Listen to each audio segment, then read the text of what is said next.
At the turn of the 20th century, hats with feathers were very fashionable for women. These hats reflected a woman's social status. The more feathers you had on your hat, the better. These hats were even popular for the middle class. In fact, feathered hats were so fashionable that plume hunters killed about 5 million birds per year in Florida's Everglades. Feathers were more valuable per weight than gold. A socialite from Boston realized how destructive the fashion was to bird populations and decided to do something about it. She took note of all the women who had the most feathers in their hats and invited them to tea parties. As she won their trust, she encouraged them to remove their hats and join an exclusive organization for people interested in the protection of birds.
If you've traveled on an airplane in recent years, you've probably been asked to switch your mobile device to airplane mode.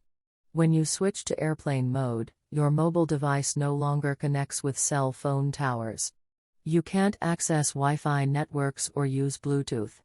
You probably won't receive GPS signals either. Airplane mode disables the wireless transmissions that could interfere with the plane's sensors and navigation equipment. There are times when you aren't traveling that airplane mode can come in handy. You can save your cell phone's battery life by placing it on airplane mode. Though you won't be able to use your device to communicate or receive messages or calls, you can save the last bit of power for an emergency. You can also put your phone on airplane mode before you charge it. This helps it charge more quickly. Airplane mode is also a handy setting to use when you want to avoid distractions, but don't want to power off.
There are at least 5 hotspots of floating plastic in the global ocean.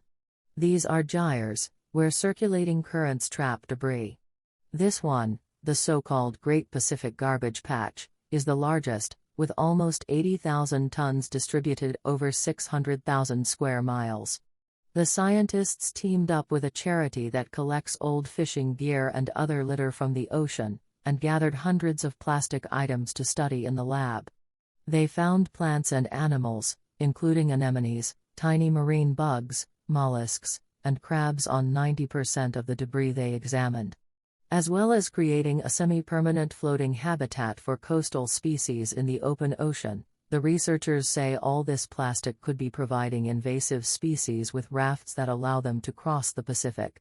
This, they say, is yet another unintended consequence of plastic pollution for the ocean.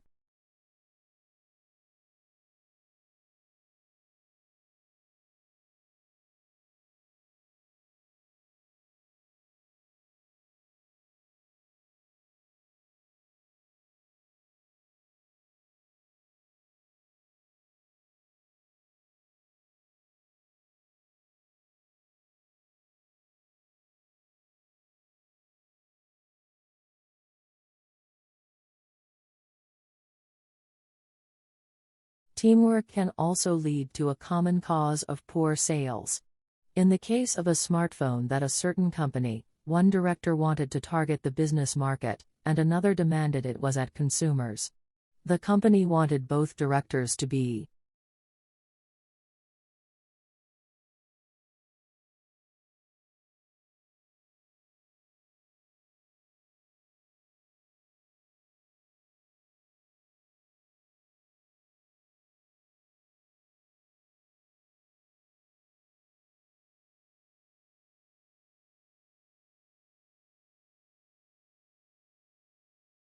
carbon-rich soil is dark and fertile, and retains some water. But erosion can occur if soil is dry, which is a likely effect if it contains amounts of carbon. Erosion is, of course, bad for people trying to grow crops or animals on that.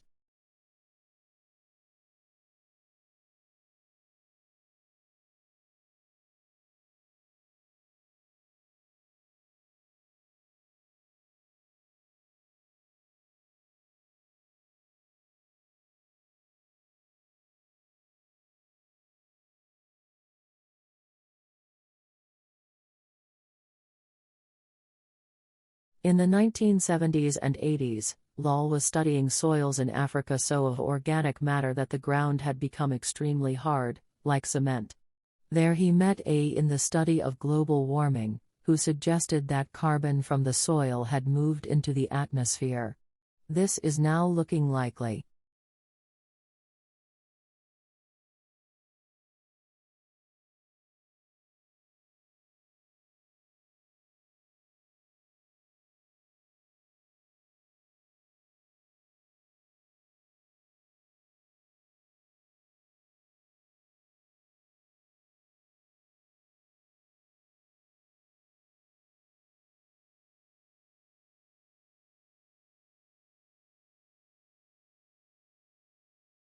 Inside Japan's corporations, the culture emphasizes the success of a company as a whole to be more important than any single individual, which might explain why one study found that 63% of Japanese felt guilty for taking paid leave.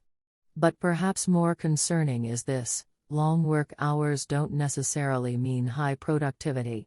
In fact, Japan has the lowest productivity amongst the G7 nations. Earlier I mentioned the term karashi. It means death by overwork. It's legally recognized by the government and usually is marked by a heart attack, stroke or suicide due to stress. There's hundreds of cases of karashi reported annually, although some argue these cases are underreported and that the real number could exceed that by up to 10 times. An employee of the advertising firm Dentsu jumped to her death in 2015. The cause was said to have been depression caused by overwork. The case generated widespread attention and renewed calls to change the long working hours and illegal unpaid overtime highly common in Japan. The firm was fined for violating labor standards because she was reportedly forced to work more than 100 hours of overtime per month. The company's CEO even resigned over the controversy. After the death, Dentsu made some changes within the company. One of them? The lights in the office now turn off at 10 p.m. every night in an effort to force employees to leave.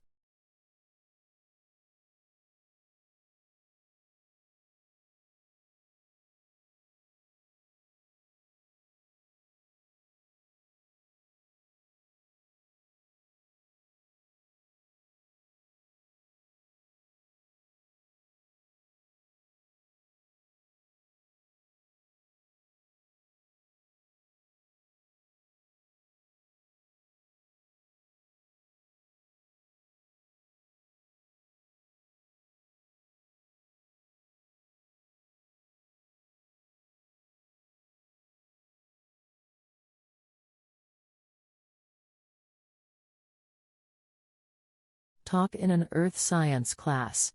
The professor is talking about tsunamis. The term tidal wave is often inaccurately used for a tsunami. Soon, armies have nothing to do with the action of tides. A more accurate term is seismic sea wave. There has to be a disturbance of the Earth's crust to produce a tsunami. Large earthquakes with epicenters under or near the ocean are the cause of most tsunamis. Volcanic eruptions and undersea landslides are also responsible. But unless accompanied by movements of the ocean floor, their effects are usually localized. Possibly this was true about the eruption of Krakatau in 1883, as Sun Army was responsible for most of the deaths caused by Krakatau, yet this Sun Army did not sink any ships. It did wash away several coastal villages and kill more than 36,000 people. Tsunamis work in complex ways. Some pounce on coastal settlements, like large breakers. Others produce a gentle wave that floats buildings off their foundations. But then a violent backwash may sweep buildings and people out to sea. The tsunami that wrecked Hilo, Hawaii, in 1946 was so forceful, it folded parking meters. It caused needless deaths. When people returned to save their belongings and got caught between waves, the deeper the water, the lower the tsunami, and the faster it moves. In the open ocean, it travels at about 700 kilometers per hour, but being sometimes no more than a meter in height, as Sun Army often passes a ship unnoticed. This is what happened in 1896 during a catastrophic tsunami in Japan, which was the result of an undersea earthquake. Thousands of people were drowned on shore, while fishermen far out at sea didn't notice the waves passing beneath their boats. But when they went home, they found their villages destroyed.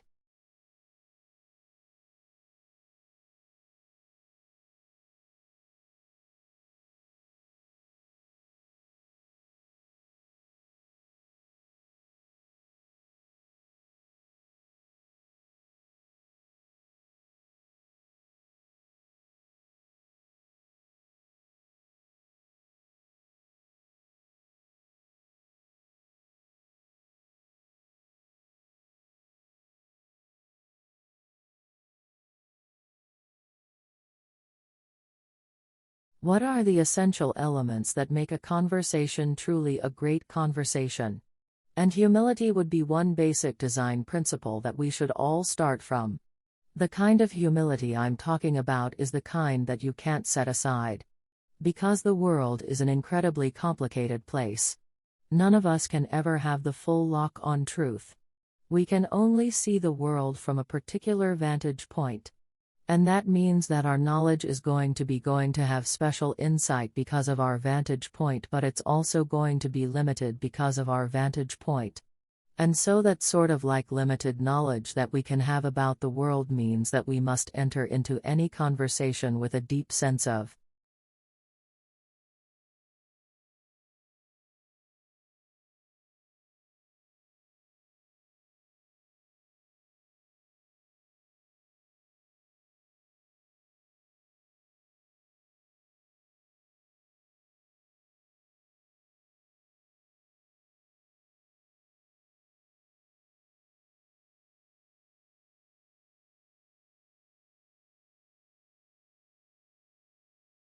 If you can read a clock, you can know the time of day. But no one knows what time itself is. We cannot see it. We cannot touch it. We cannot hear it. We know it only by the way we mark its passing. For all our success in measuring the smallest parts of time, time remains one of the great mysteries of the universe. One way to think about time is to imagine a world without time. There could be no movement because time and movement cannot be separated. A world without time could exist only as long as there were no changes. For time and change are linked. We know that time has passed when something changes.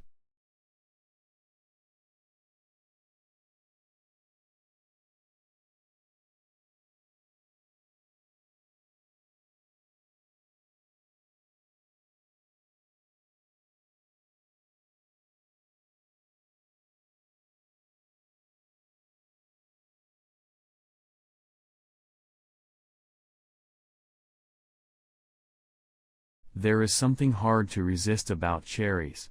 The small red fruit is a popular seasonal food around the world. In northern areas, cherry trees are just beginning to produce flowers. The cherry is a member of the same family of plants as the rose. It is closely related to the plum. Like cherry trees, plum trees also flower in early spring. Cherries are thought to be native to Western Asia. There are two major kinds of cherries harvested in the world, sweet and sour. Sour cherries are not eaten fresh because they contain little sugar. Instead, they are processed to make prepared foods like jellies and pies and to make alcoholic drinks. The United States is a major producer of sour cherries. Among the states, Michigan is the top producer.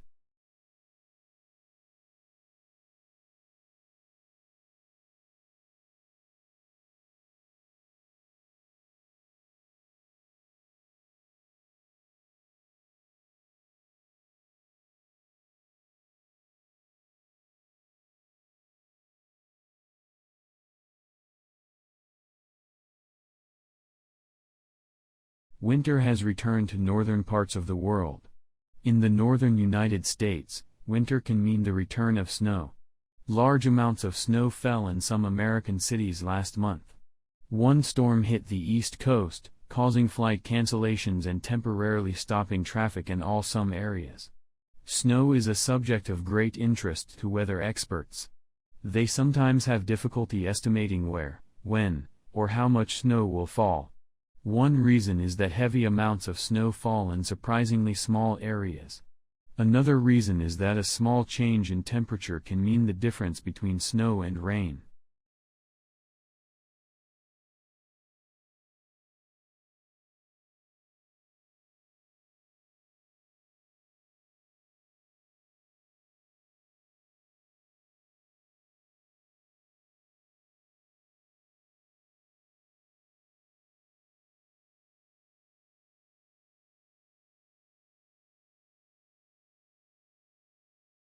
A new article was published regarding the university last week.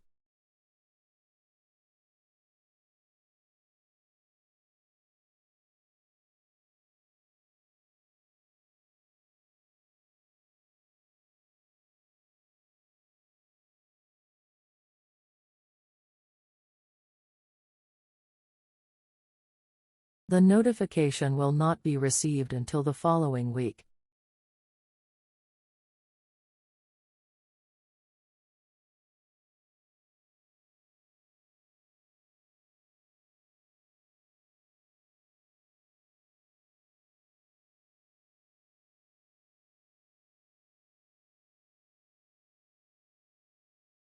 Gravity is the force that attracts two bodies toward one another.